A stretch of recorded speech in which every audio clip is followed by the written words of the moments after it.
Nah, tentukan dulu nama domain yang bagus itu, yang seperti saya bilang.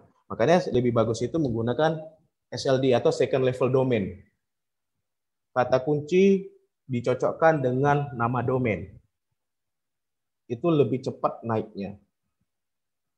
Kemudian, nah setelah kita menentukan domain, kemudian kita setelah beli domain kan kita ada namanya server nih. Nah, server yang paling bagus itu adalah server yang bagus itu adalah menggunakan Nying atau disebut juga dengan Nginx. Ada banyak web server itu seperti Apache, Nying. Itu yang sekarang yang terkenal lah. Kemudian kita menggunakan PHP, kemudian menggunakan MySQL. Nah,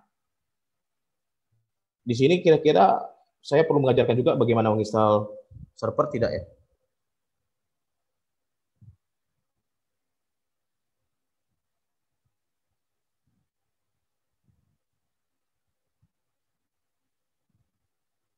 Halo? Perlu Mas. Perlu ya? Oh boleh juga, di Nggak meeting terlalu kedua boleh. lama. Ya jangan meeting kedua. Nggak terlalu lama kalau diajarin sekarang. Kalau install server sebenarnya itu butuh waktu cuma 3 menit sih. Oke, terima kasih.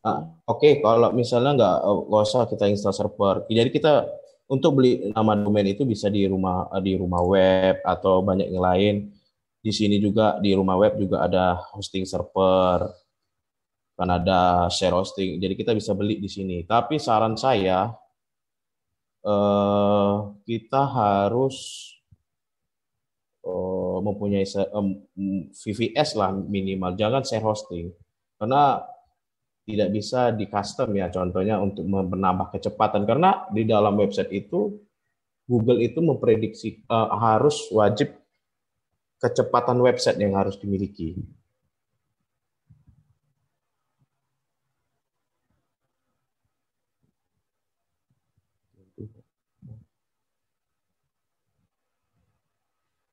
Nah, jadi website itu harus Google itu harus mewajibkan website itu dengan kecepatan tinggi. Makanya ada namanya AMP, Accelerated Mobile Page. Jadi untuk aplikasi handphone. Nanti kita jelaskan sana. Jadi kita tentukan dulu kita membuat website itu menggunakan apa. Banyak menggunakan website itu menggunakan PHP murni.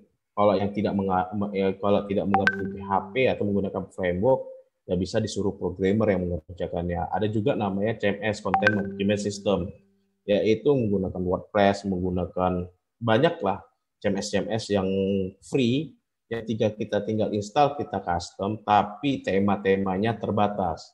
Tapi butuh juga programmer berarti untuk mendesain sebuah tampilan itu. Kemudian, nah kita jadi dalam search engine itu yang terbaca itu adalah, halo, ada suaranya ya? Ada, saya kedengaran suaranya kok. Chat mungkin tuh Mas. Ada suara, dengar suaranya. Jelas.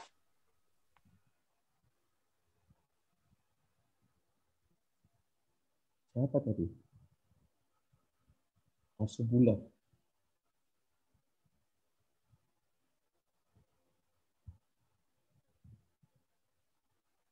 Oke, kita lanjut ya.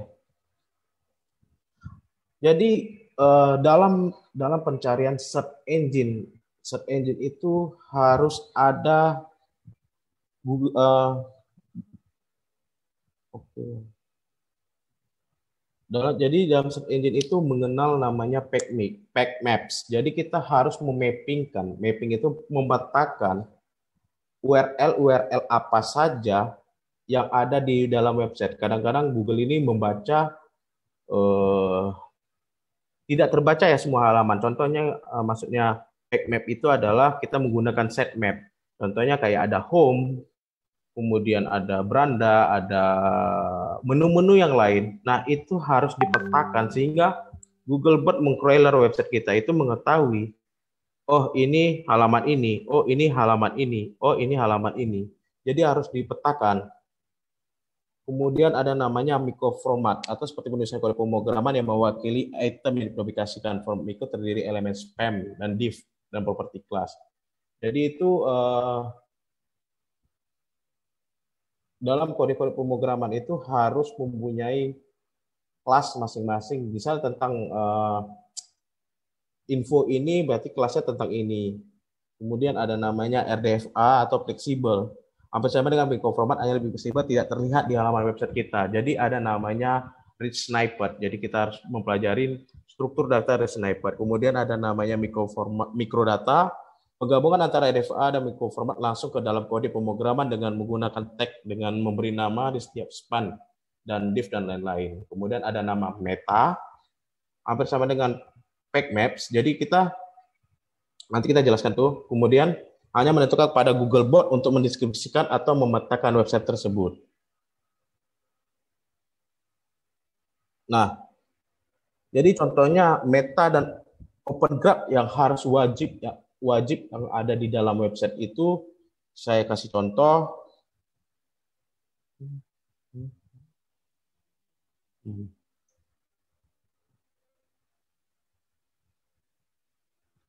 Jadi meta yang harus diwajib di dalam sebuah website itu adalah meta name title. Jadi kita harus wajib itu ada title. Title itu ini ya title nih. Workshop misalnya ini workshop project, kemudian nih ini kemudian rumah web. Nah, ini dikatakan title. Kemudian ada meta description. Meta description ini maksudnya apa? Jadi website ini tentang apa sih sebenarnya? Kalau kita lihat di source code-nya.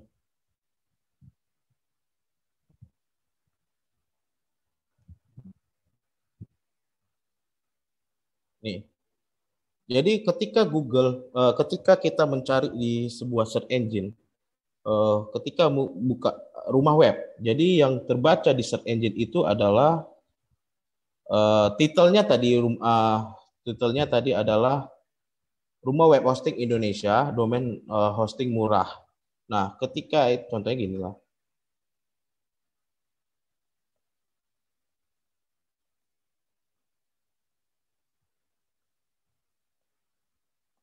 Nah, rumah web Indonesia web hosting murah. Jadi inilah namanya dikatakan meta description. Nih. Nah, wajib harus ada description. Dan wajib juga ada title. Makanya kenapa saya bilang tadi, sesuaikan kata kunci dengan nama website, kemudian deskripsinya sesuaikan dengan nama kata kunci.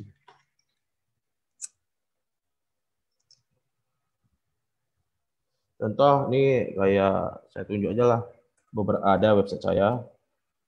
Misalnya kita buat cek resi, tapi jangan di jangan di DOS ya. Kemudian jangan di spam ya.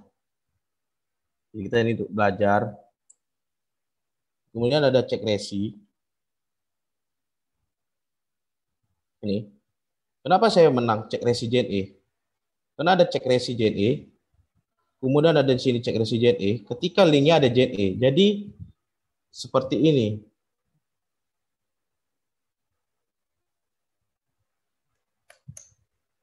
Jadi kata kunci misalnya tadi saya bilang tadi cek resi JNE. Kemudian deskripsinya itu nih.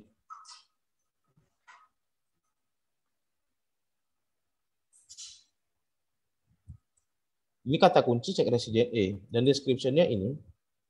Kemudian linknya ini JNE. Jadi linknya itu resi paket. Nah, Saya mengambil kata kunci itu cek resi JE, kemudian description-nya harus ada dengan kata kunci, kemudian link-nya juga ada mengandung. Jadi nomor 1 kan, ketika di pencarian di Google, itu harus dipikirkan kata kunci. Jadi yang paling penting itu adalah title, deskripsi, sama link. Itu hal yang paling penting sekali. Kemudian ada namanya title, kemudian ada metaname robot. Jadi metaname robot itu ada kayak robot TXT ya, tapi metaname robot itu jadi kita index follow. Jadi Google Bot itu membaca tuh ikutin nggak website ini. Jadi dia akan mengcrawler.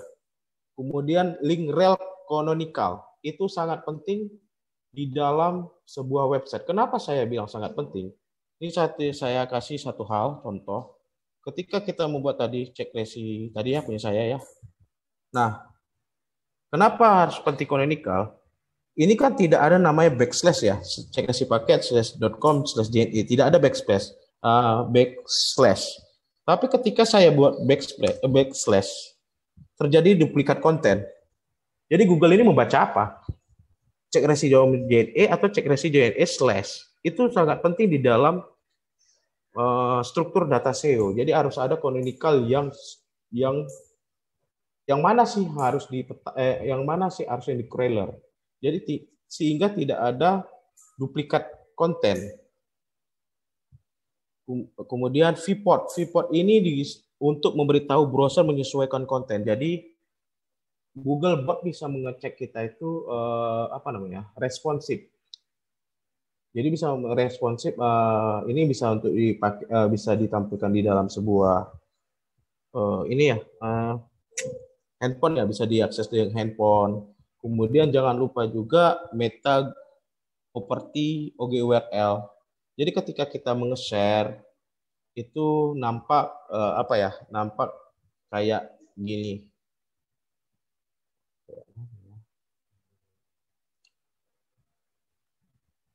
Tadi cek resi JNE. Nah, ketika kita geser di sosial media, dia akan nampak seperti ini. Plus dengan gambar. Jadi makanya diperlukan meta name property OGURL ini. Kemudian tipenya apa, titelnya apa, set name website URL-nya apa, dan OG image. Jadi image-nya berada di mana. Begitu juga Twitter. Nah, pernah kan kalian melihat itu ketika kita di Facebook nge-share sebuah website kan tiba-tiba tampil tuh ada gambar. Pernah lihat ya?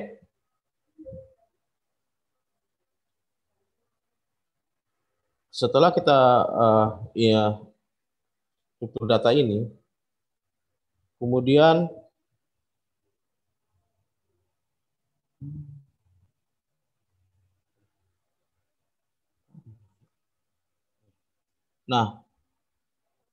setelah kita membuat meta, kemudian di dalam image ketika kita mengupload sebuah image ke dalam website kita, jangan lupa menggunakan atribut ALT dengan deskripsi judul berita kita. Atau bisa juga nambah titel.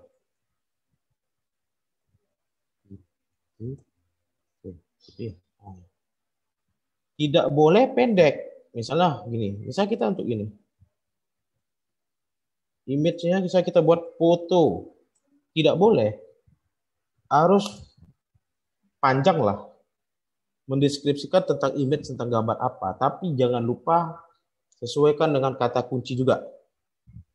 Kemudian ini tidak boleh. Kayak image CRC, URL, ALT. Tapi ALT-nya tidak ada.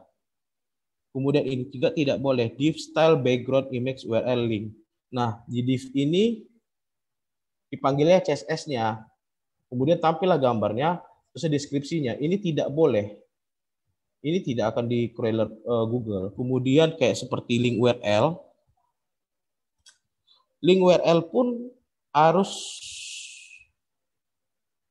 seperti ini. Jadi kayak link URL itu harus ada juga namanya title, ada namanya LT. Titelnya apa? ALT-nya apa? Nah, tapi harus panjang kata-katanya.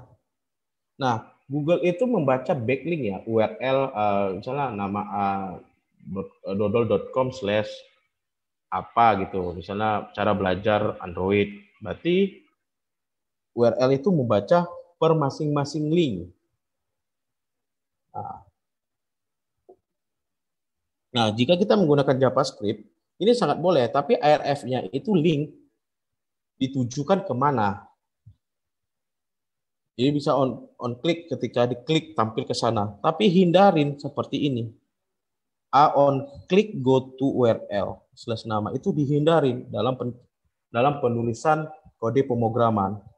Kemudian seperti ARF JavaScript go to URL itu dihindarin, itu tidak boleh. Kemudian kayak button on click go to, itu klik. Span on click itu tidak boleh. Jadi ada standar-standar yang wajib di dalam kode pemrogramannya. Kemudian ada namanya link rel preload. Jadi link rel preload itu ini. Google itu membaca halaman website kita pertama itu pertama itu JavaScript. JavaScript dulu baru ditampilkan sebuah halaman website kita. Ketika JavaScript kita berat, Google akan melihat website kita itu lambat. Tapi bagaimana untuk mengakalinya? Jadi kita ada memprioritaskan hal yang mana diduluankan, kemudian baru ditampilkan. Jadi kayak DNS prepared itu biasanya untuk JavaScript ya. Untuk JavaScript, jadi ketika dia mereload, dia mereload dulu DNS-nya, baru ketika sudah selesai baru dia panggil JavaScript-nya. Itu membuat kecepatan website lebih cepat. Kemudian ada namanya banyak orang SEO mengatakan kita harus backlink A, backlink B, backlink C, sebanyak-banyaknya backlink. Ada benar, ada salah. Kenapa saya bilang? Ketika backlink itu tidak setipe dengan halaman website kita akan down. Saya contohkan, ketika website kita tentang menu makanan, saya kopikan link Anda, saya tampilkan, mohon maaf ya, saya tampilkan di website bokep, link Anda pasti jatuh. Itulah para pemain-pemain menjatuhkan sebuah website seseorang supaya jatuh.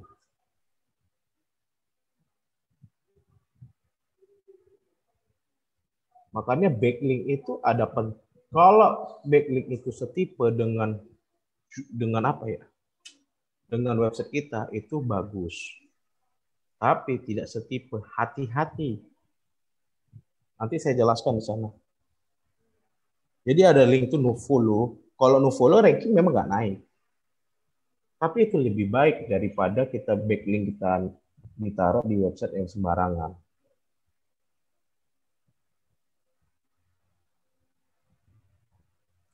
Oke.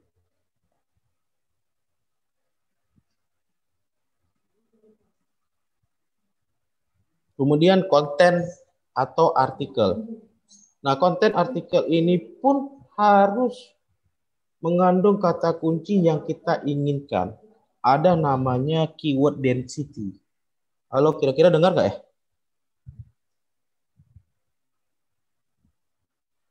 Halo.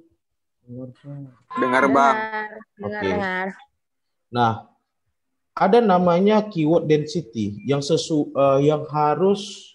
Jadi banyak blogger nih membeli ini ya, konten-konten yang cantik-cantik lah tulisannya, yang bagus lah kata-katanya, tapi lari dari kata kunci yang diinginkan. Jadi konten pun harus ada strukturnya. Jadi kita bisa nengok di word Counter, ya. Ya. Ya, nih.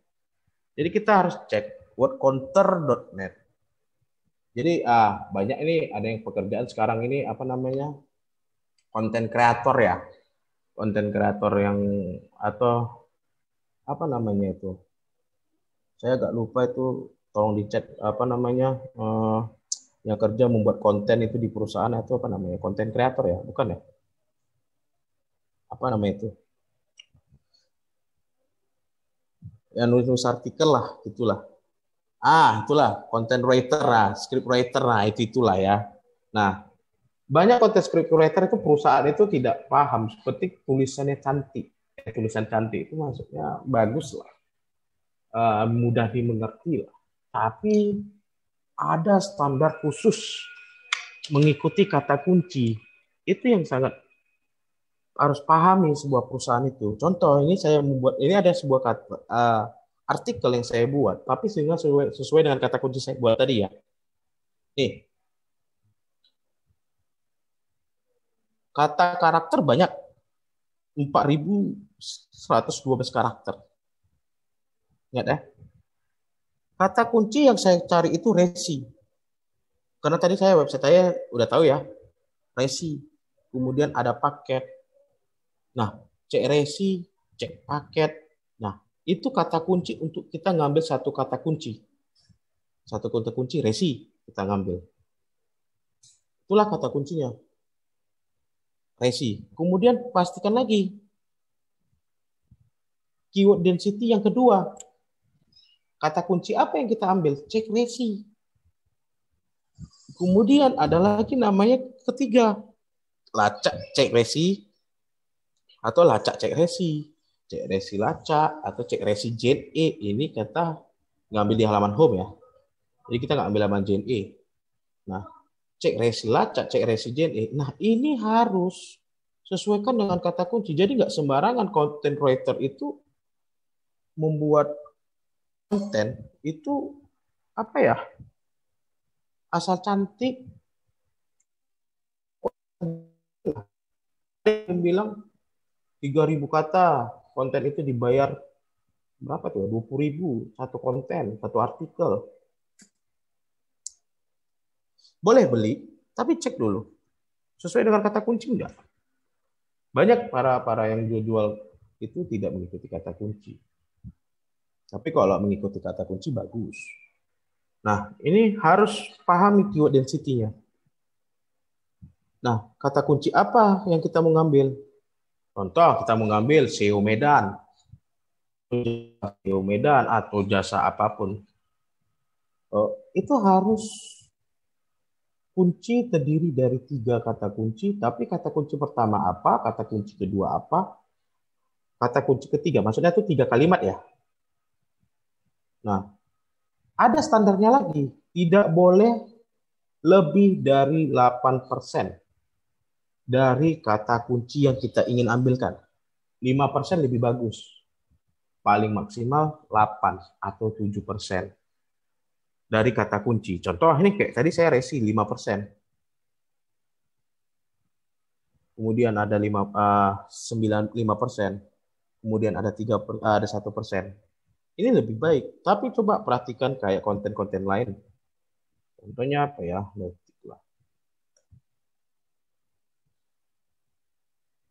Misalnya ini. Saya nggak tahu ya apa website mereka juga nama website udah besar ya. Gelap. Oh, banyak kali link. Apa ya contohnya? Android. Ada begitulah konten. Saya kita ngambil ini.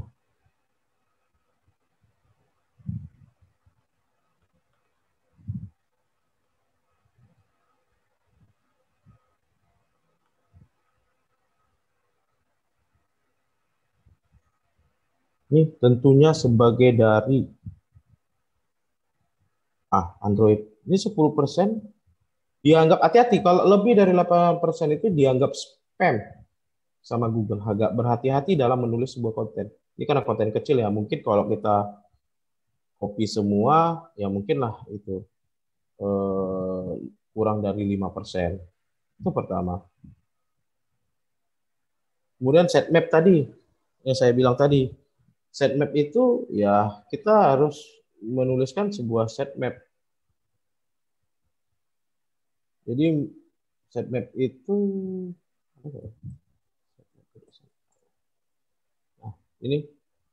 Jadi sitemap itu karena kita XML, kita lihat nih.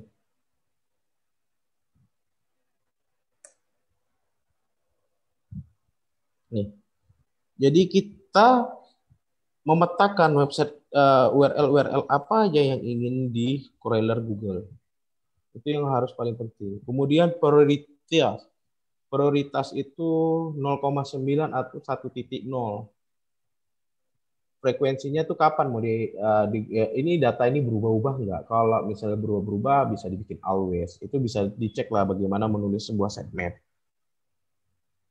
Oke, kemudian kecepatan website. Kecepatan website ini berpengaruh kali terhadap Google. Jadi kita bisa melihat kecepatan website itu di web.dev. Oke, kita tes message-nya. Nah, di sini kita bisa juga mengecek performanya, accessibility-nya berapa, best practice-nya berapa, SEO-nya berapa. Saya contohkan misalnya ini.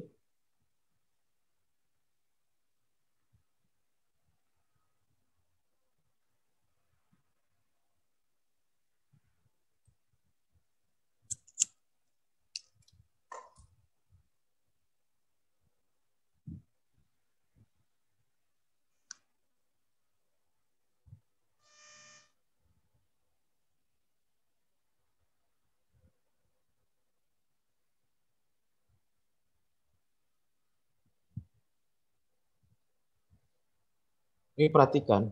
Jadi kita harus tuh SEO itu yang 100%. Best practice. Jadi kita bisa melihat nih, apa kekurangan website kita bisa nengok di web dev ya. Jadi apa ya kekurangan ya, misalnya ini SEO kita udah full ya 100%. Misalnya best practice-nya apa? Nih, register onload. Ini tidak dipermasalahkan karena ini JavaScript dari Google. Ini JavaScript datangnya dari Google. Memang dari merekanya. Kemudian apa kesalahannya di sini bisa melihat remove unset JavaScript karena kita ada AdSense, jadi nggak jadi permasalahkan. Tapi kalau kita lepas, ini 100% semua. Ini 100% semua. Oke. Ini harus diperhatikan juga. Bisa juga dari tadi web dev, bisa juga Google PageSpeed. Bisa juga dari Google PageSpeed kita lihat.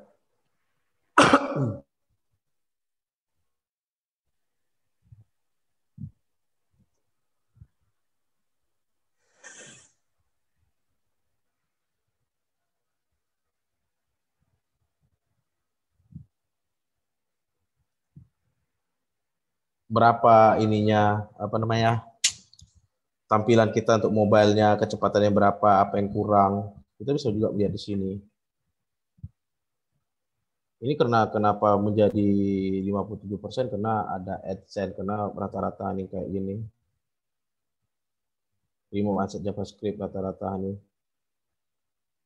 Nah, itu harus dipikirkan juga. Kecepatan website itu jadi prioritas. Kemudian ada namanya robot.txt.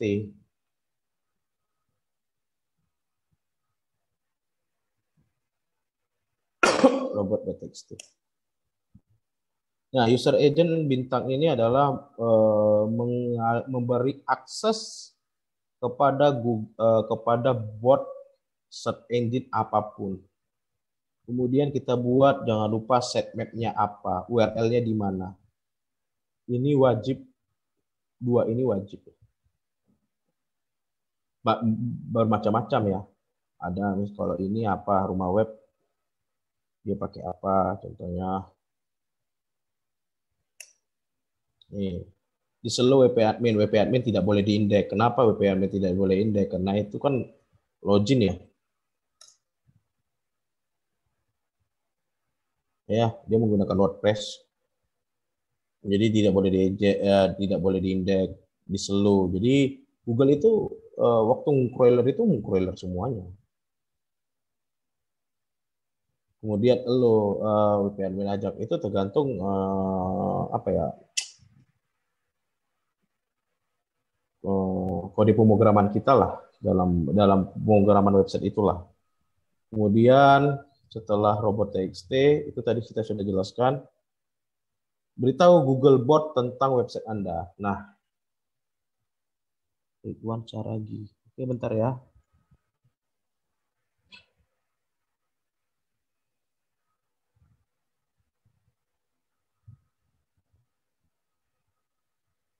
Oke. Kemudian ada namanya Googlebot. Nah, kita udah jadi website kita nih. Kita udah desain. Jadi kita pikirkan dulu ya struktur datanya paling penting. Setelah struktur data udah siap, tunggu dulu. Sebelum beritahu Google, ada namanya rich snippet. Jadi gini. Jadi kita untuk artikel, Google itu membaca skema seperti ini. Fotonya di mana, kemudian publish-nya kapan. Ini wajib harus ada. Kalau untuk artikel. Kemudian breadcrumb. Nah, breadcrumb ini sama dengan kata apa ya? Mapping ya, mapping breadcrumb. Jadi mapping breadcrumb itu beritahu Google item-item apa saja, bukan item ya, maksudnya link-link apa saja. Breadcrumb tahu ya, breadcrumb itu seperti ini ya. Breadcrumb itu seperti ini. Ini breadcrumb home JNT. Ini breadcrumb berarti home JNT. Berarti position 1 tuh home, name-nya apa, URL-nya apa. Ingat, yang saya bilang tadi, canonical-nya itu ada backslash atau tidak. Jangan satu canonical backslash, tapi kalian buat di sitemap-nya nggak pakai backslash, itu terjadi duplikat konten. Kemudian list itemnya, misalnya page kedua, breadcrumb-nya ada yang kedua, ada yang ketiga, itu wajib. Kemudian logo kita, untuk ditampilkan waktu pencarian Google. Nih. Skema ini wajib. Kemudian kalau kita menjual sebuah produk, barang, jadi kita mau jual barang nih, e-commerce ya. Jadi e-commerce, kita mau jualan produk-produk kita. Nah, di dalam website kita itu harus ada seperti ini. Jadi harus ada skema-skemanya. Seperti ini. Jadi jelaskan gambarnya apa, deskripsinya ada apa, SKU ini nomor ID nomor ID ya, nomor ID produk lah. Kemudian nama brandnya apa, reviewnya gimana, outdoornya gimana, ratingnya gimana, offernya, tuh wajib. Nah, kalau untuk pencarian, contoh misalnya kita buat Apple. Nah, bagaimana kita membuat sebuah gini?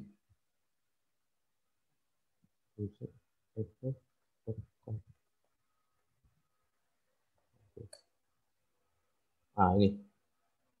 Bagaimana kita membuat seperti ini? Ada di sininya nih pencarian. Nah, jadi jangan lupa juga membentuk pencarian itu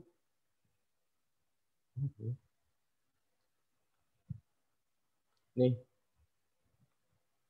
Jadi URL-nya mana, pencarian di mana. Jadi kenapa insert query string? Nah, saya contohkan misalnya iPhone 6.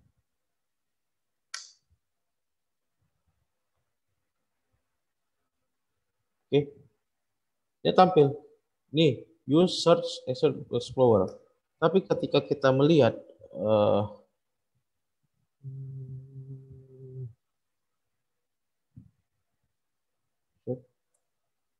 ini deh.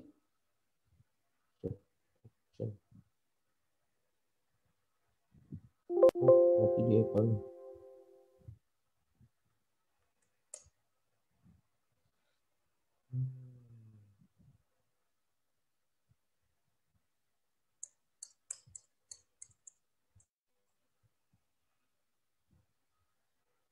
Ini.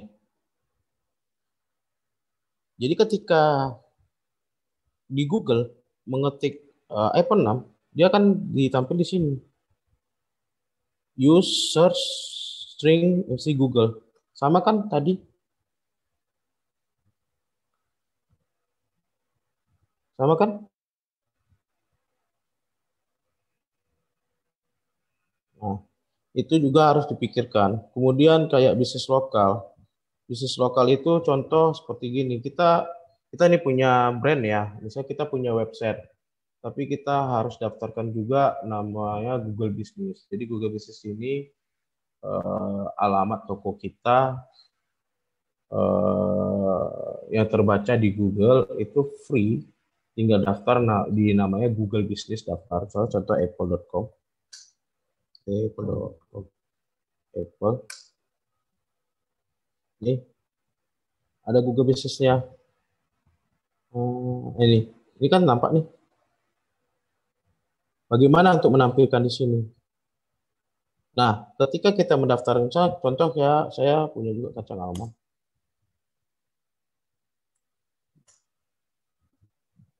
Nih, nampak nih.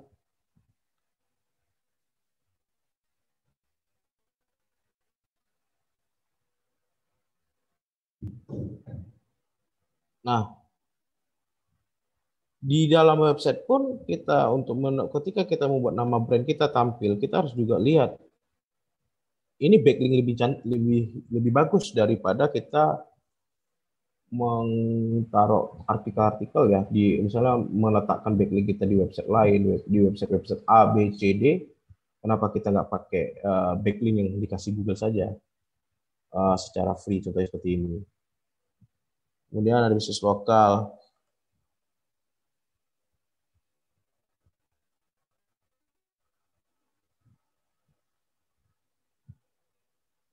Ini bukanya jam berapa, ya, close-nya jam berapa, seperti itu. Nah, ketika kita membuat sebuah konten, kemudian itu apa ya, gambarnya nih punya kita kan, dan kita tidak mau di-copy orang, tidak mau mengcopy orang, kita bisa verifikasi gambar itu. Contoh gini, bahwa gambar itu punya kita. Ini perhatikan di ini kita punya lisensi bahwa gambar itu punya kita asli. Jadi kita orang mengcopy gambar terserah, tapi Google akan tahu itu gambar kita.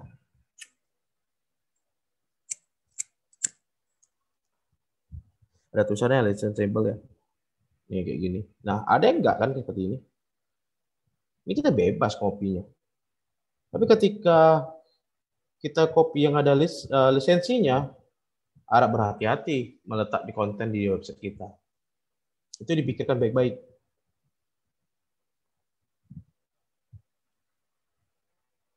Kemudian, nah kita misalnya membuat ini ya artikel, misalnya membuat tutorial. Nah, supaya cantik tampilan di pencarian Google itu, kita juga harus mengertikan juga snippet atau RFD itu ini. Jadi kayak gini. Mengkelompokkan. Jadi kalau misal kita untuk di handphone, misalnya untuk di handphone,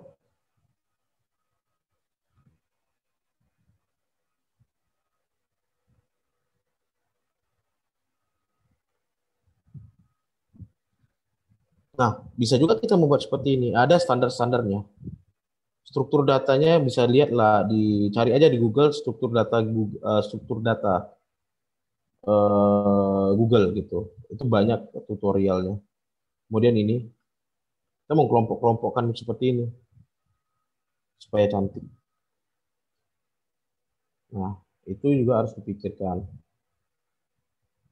Kemudian kita share website kita, kemudian ciptakan backlink. Nah, setelah kita share, kita ciptakan backlink, yang seperti tadi saya bilang,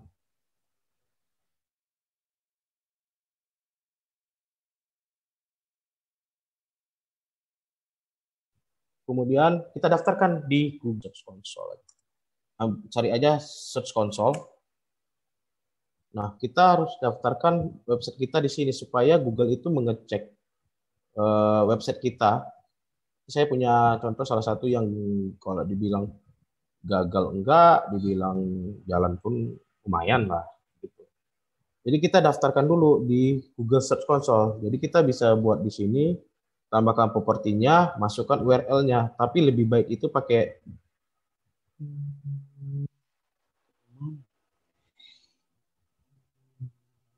ini, kita pakai ini aja. Kita kan masukkan URL-nya. Tapi ingat ya, sekarang Google itu harus menggunakan HTTPS atau secure. Membedakan HTTPS itu biasa ada tanda gembok di sini. Di sini ada kata ada gemboknya. Itu HTTPS. Banyak tuh HTTPS kita bisa install gratis. Pakai apa namanya? SSL gratis banyak tuh, lupa saya. Let's Encrypt. Thank you. Let's Encrypt ya, itu dia. Nah, kemudian daftarkan URL Anda di Google Search Console sehingga Google itu tahu website kita ada. Kalau Anda tidak meletakkan memasukkan di Google Search Console, sama aja website Anda tidak terindeks. Oke, itu pertama. Yang kemudian kita masukkan peta situs. Nah, peta situs ini pun ada yang gagal. Jadi kita peta situs itu yang tadi yang saya bilang tadi ada sitemap, pemetakan URL website kita. Jadi kita masukkan di peta situs kita. Jadi masukkan dulu peta situsnya. Oke. Setelah kita masukkan peta situs, kemudian kita coba indekskan ke Google dengan nama domain kita gitu. Tapi ingat ya, jangan pakai jadi ada yang beberapa itu yang ngeblok, nanti saya kasih tahu. Kemudian ini breadcrumb. Ini wajib. Ada breadcrumb. Ini kotak penyesuaian link tadi yang saya bilang. Nah, ini saya bilang berhati-hati terhadap backlink. Kenapa saya bilang berhati-hati terhadap backlink? Saya bisa menjatuhkan sebuah website lawan itu dengan cara menanam backlink yang nggak tentu arah. Itu rata-rata pemain curang ya, saya bilang ya. Curang ya. Contoh, kita bisa melihat ini kita website.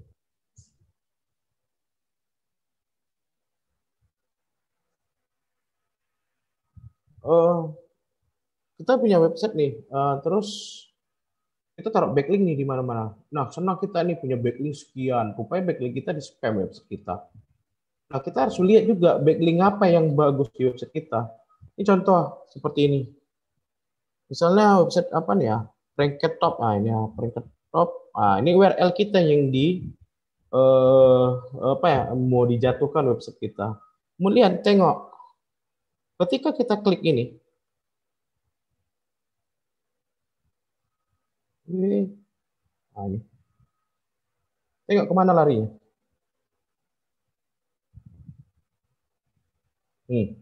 Kemana-mana nih. Nampak? Berhati-hati juga terhadap backlink. Jadi nggak semua backlink itu bagus. Jadi kita bisa menjatuhkan sebuah website. lawan itu dengan backlink. Tapi jangan dihancur ya website yang saya kasih tahu contohnya.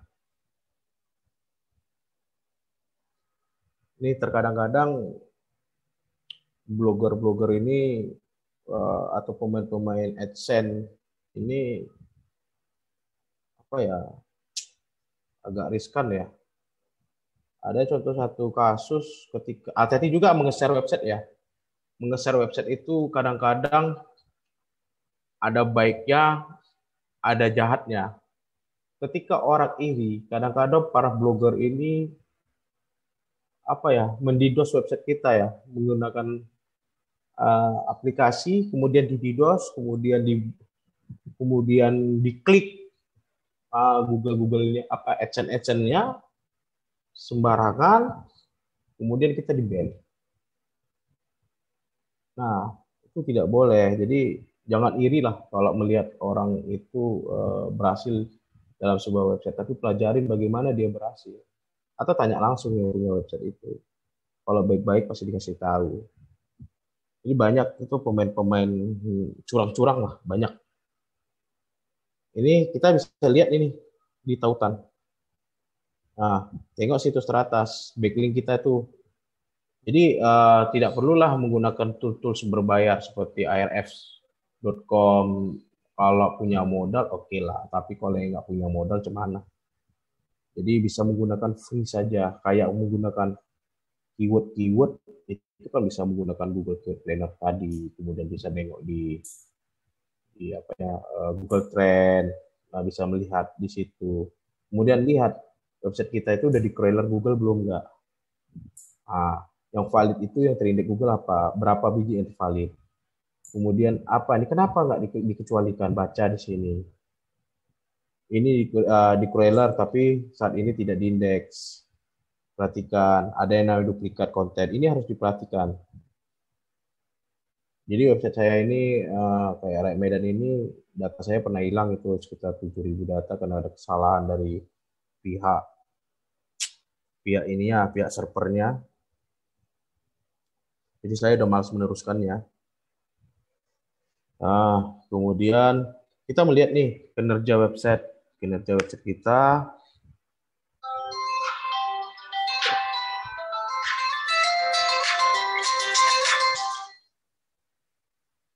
Sebentar ya, ada yang nelpon. Halo? Oi.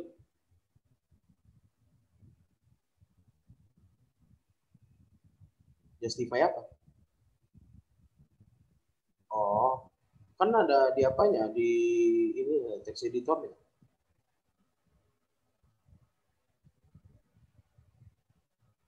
Oh, nanti aku generate aja langsung rata kiri atau kanan. Ya udah nggak apa-apa, nggak masalah, import aja, nanti ku ratakan scanan otomatis aja. Oke, Pak. Oke, jadi kita bisa melihat kita ini lagi kata kunci kita itu posisi keberapa. Jadi kita bisa melihat ini, kita bandingkan dengan 7 hari, contoh kita terapkan. Nah, ini lagi naiknya. Misalnya berita hari ini di Medan, naik ya. Ini kata kunci yang naik. Contoh berita hari ini di Medan Marelan itu yang apalah, jangan sampai minus. Ini hati-hati, ini minus nih. Bentar lagi akan hilang nih di Google. Nih. Jadi bisa lihat nih posisi rata-rata kita di mana. Nih. Posisi rata-rata kemarin itu 3, ini sekarang 3,7, antara posisi ketiga sampai ke-7 untuk kata kunci ini. Hati-hati. Bisa lihatlah, pelajarin di Google di Google Console. Oke, kemudian setelah ciptakan backlink, tadi daftarkan di Google Keyword Planner, kemudian daftar di Google AdSense. Kemudian daftar Google AdSense, Kemudian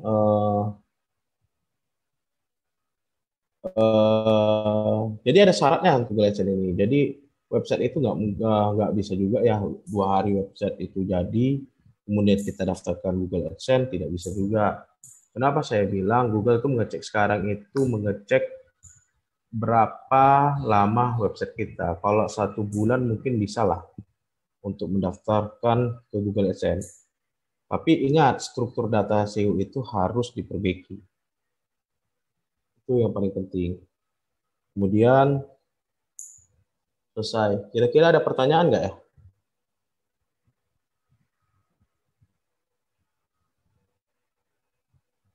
Halo?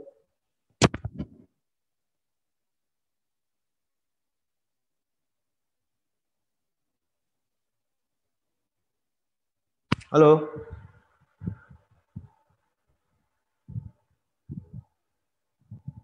Tes, tes. Ya bang, dengar bang. Oh, ada pertanyaan nggak ya kira-kira?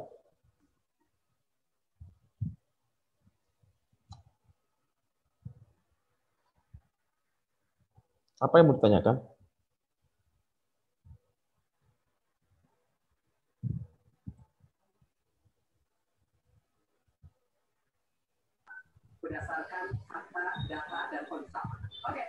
Mas, Apa tuh? Mas kalau misalnya pakai blogger nih, cuma ganti domain gimana tuh Mas? Blogger ganti domain bisa. Ada, tetapi tidak semuanya mengubah. Jadi gini, untuk kecepatan website itu harus ada namanya minify code. Jadi ada namanya minify code. Minify HTML itu harus diperbaiki juga. Minify HTML ada namanya minify CSS, ada namanya minify JavaScript. Jadi kalau minify HTML, minify CSS, minify JavaScript, kira-kira bisa nggak dilakukan sana? Minify artinya ngerti nggak?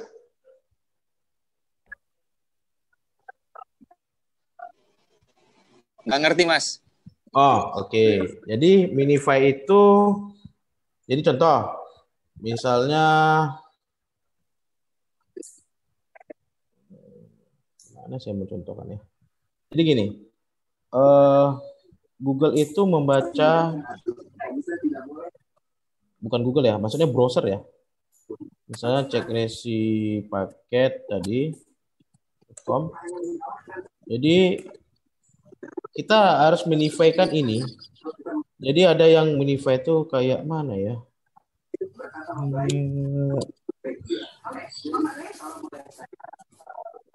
Minify code itu artinya gini, tanpa ada spasi atau enter di dalam kode, dalam kode sebuah pemrograman itu.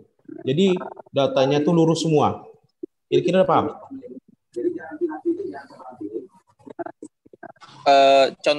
Contoh realnya gimana Mas? Nggak ngerti juga. Oke. Jadi contoh realnya gini, coba gini, minify HTML.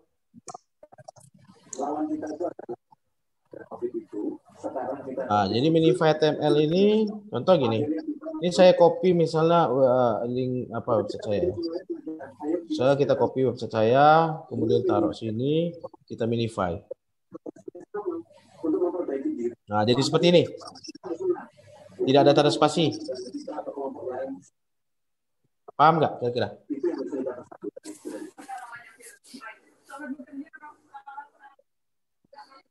Ya Mas. Halo? Jadi itu di Blogger itu bisa apa tidak? Minify CSS, jadi tanpa spasi, minify JavaScript, bisa nggak? Saya rasa nggak bisa ya. Kayaknya nggak bisa Mas.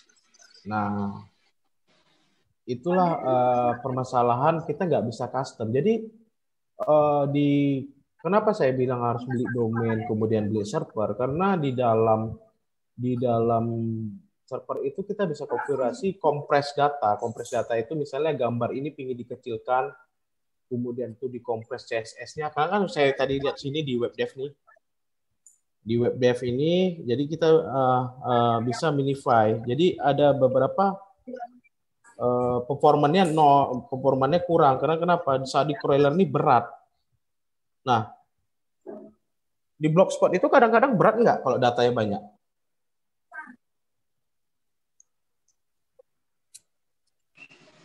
Kalau di Blogspot diminimalisir sih, Mas. Ya, Cuma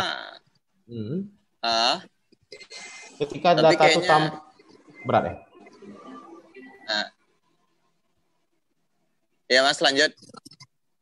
Tapi ketika data yang kita tampilkan itu sekitar 40-an lah. 40 gambar yang tampil di depan itu berat nggak? Mas, berat. Berat kan? Iya, benar, Mas. Benar kan? Nah, ketika masukkan gambar 40 di dalam Blogspot, itu Google akan meninggalkannya. Berat. Jadi saya sarankan sih menggunakan server. Jadi kita server, ingat juga bukan share hosting ya. Bukan yang yang server yang dibagi-bagi, satu server itu dibagi 10, karena kan kita harus install juga namanya speed dan namanya Google Pack Speed ya untuk kecepatan website. Kemudian ada lag speed, itu tergantung kebutuhan ya.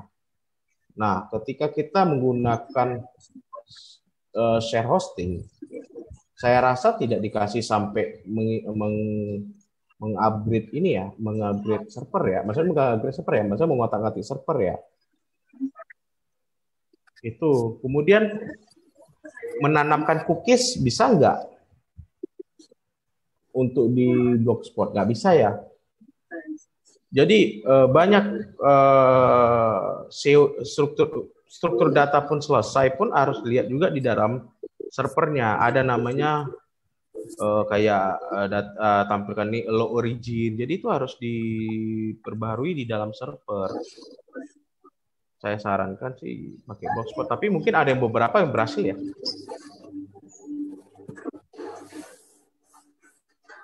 Gitu, Mas. Itu sponsor Medan, tiap kategori gimana bisa ribuan backing gitu. Jadi gini,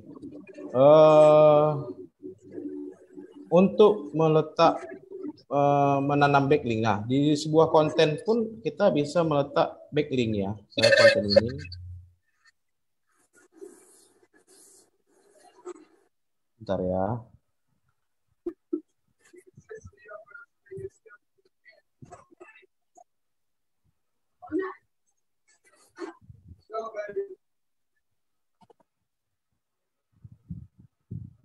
Nah, jadi backlink itu bisa juga internal backlink ya. Misalnya internal backlink tadi kita bisa tengok di word counter ya. Tadi mana word counter?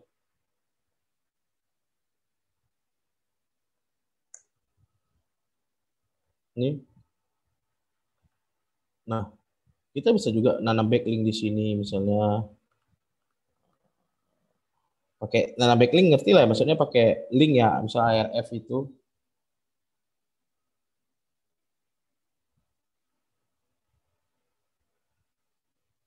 Cara Medan tadi kategori gimana dicari backlink begitu? Di mananya, Mas?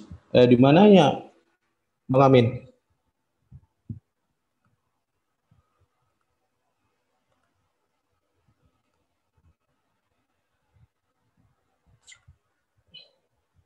Oh, di Search Console di ini ya.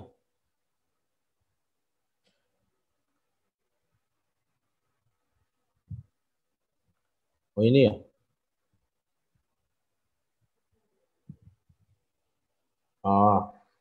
Jadi ini kan tautan internal. Jadi kalau di dalam Blogspot, di dalam WordPress itu misalnya kita buka nih Medan ya.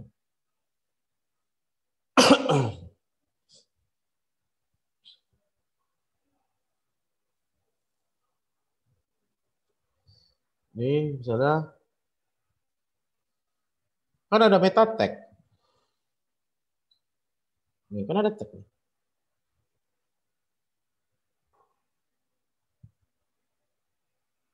Jadi di satu konten berita, di satu konten itu harus minimal 5. Minimal 5, paling kecil 3 lah. Atau 4.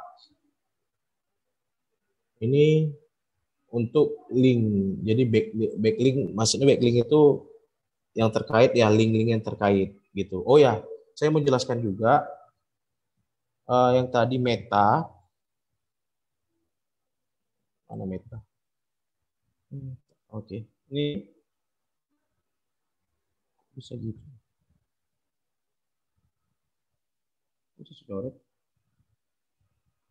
Oke. Di dalam meta description ini harus dijelaskan juga masing-masing. Misalnya kota. Jadi harus dijelaskan juga kota itu apa, titelnya apa. Misalnya titelnya ini. Titelnya ini. Kemudian, by the way kok bisa coret-coret gini?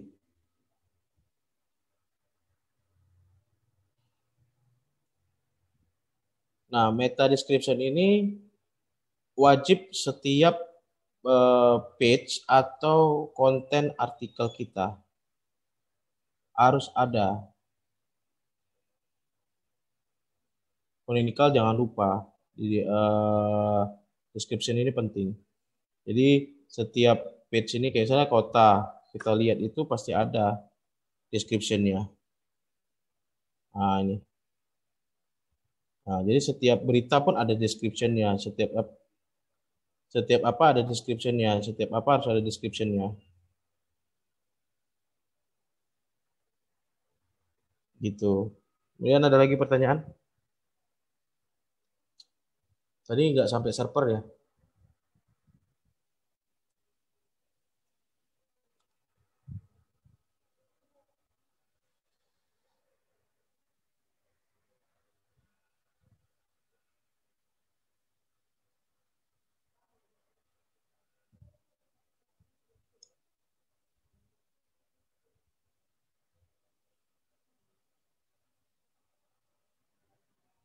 Kalau saran saya bagus pakai VPS sih, jadi bisa custom. Jadi kita bisa nginstal, kemudian kita bisa minify code, kemudian bisa kita gzip, konten itu bisa kita kompres HTML-nya, kemudian bisa menanamkan cache. Kalau share hosting saya rasa bisa apa enggak ya? Saya rasa nggak bisa sih. Karena custom ya. Kemudian kita misal mau pakai lag speed, mau pakai page speed, kita harus install, bisa nggak ya? Saya rasa nggak bisa sih share hosting.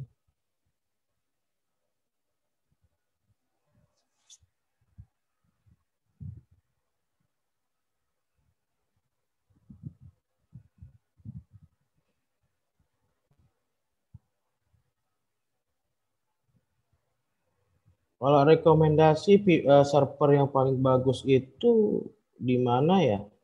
Di ini ya, DigitalOcean ya, menurut saya paling paling murah ya. DigitalOcean yang paling termurah yang menurut saya. Sekitar $5, $5 kita bisa dapat berapa ya?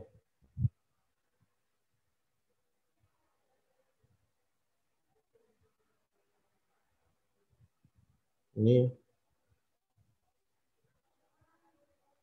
kita bisa mendapat berapa ini?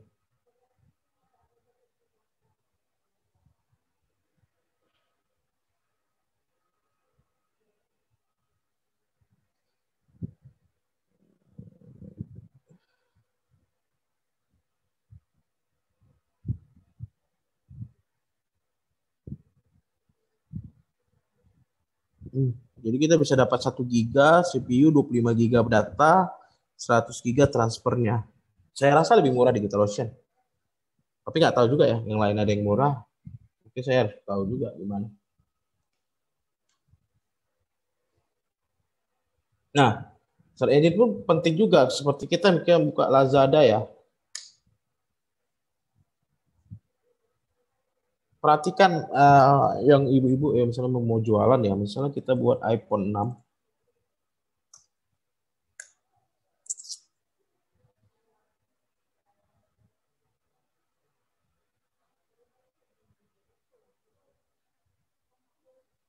Jadi kita harus fokus ya. Misalnya iPhone 6. Jadi jangan buat kenapa? Makanya saya bilang tadi kata kunci. Jadi kenapa bisa muncul iPhone 6? Ada Apple, iPhone, ada tulisannya iPhone 6. Tapi ketika kita membuat begini pasti berubah. Hati-hati dengan penulisan. Tidak tampil kan yang tadi, yang halaman depan.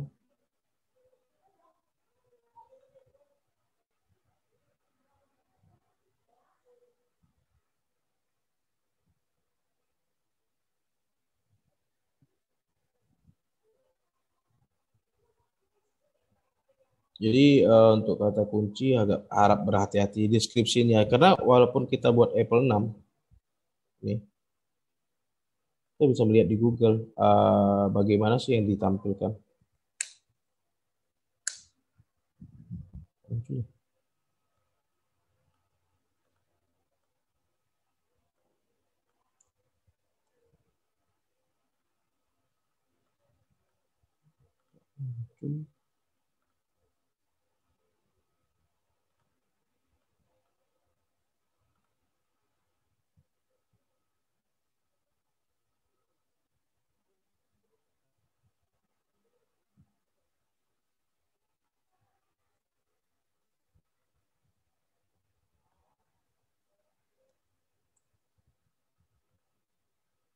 Kok pada keluar-keluar?